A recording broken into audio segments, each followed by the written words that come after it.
How big of a deal is our national debt? Do you think we could just print our way out of it? I don't think we can print our way out of it. I mean, we can, but I think that it'll be very bad for everybody. If you like the inflation of the last few years, then get ready for more fun.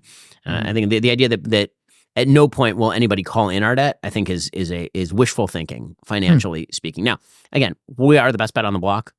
The sort of modern monetary theory idea that if we just keep pumping money, there won't be any consequence because we'll remain the best bet on the block is only true so long as nobody calls in the debt, right? It's easy to take money out of the bank and pour it into your business so long as the bank never asks you for the money back. And when you're talking about U.S. Treasuries, when you're talking about U.S. debt, somebody at some point is going to call for that back. I mean, China owns an enormous amount of U.S. debt right now. And just as a weapon, they could theoretically just offload that into the general market and totally destroy our capacity to take out any debt. If they decided to sell U.S. Treasuries at a loss just to fuck us, they totally could. I mean, it would be, and if we got into like a serious military conflict with them, you could certainly see them doing something like that, figuring it would do more harm to us than it would to them. And it's interesting because we're at a huge trade deficit with China right now, but I know Trump wants to try to renegotiate that to try to like catch up for lost time. But at the same time, we technically owe them a lot of money. Do you think that there's going to be any issue with that? I'm not super worried about trade deficits. I'm more worried about the general productivity of the American economy, meaning that as long as you remain the best bet on the block, then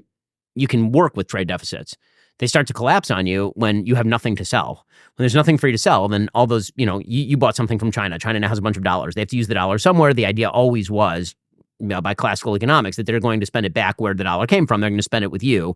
And so what are they going to buy? Well, if you have nothing really to sell, that's when you got a major problem on your hands. The United States also still has plenty of stuff to sell. That's why I'm worried about overregulation. It's why I'm worried about the incentive structure of innovation. It's why I think that it's ridiculous that we're taking so many steps on the consumer end, but nothing to actually jog the supply end of the chain.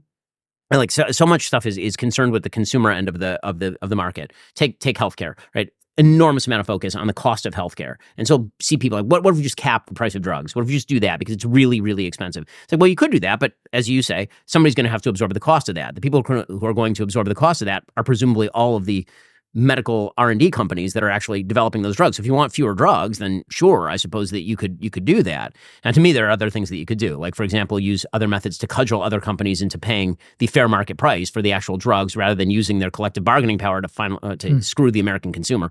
But, I think that, focusing on sort of the trade balance is generally a mistake. You should focus more on the productivity of your own economy.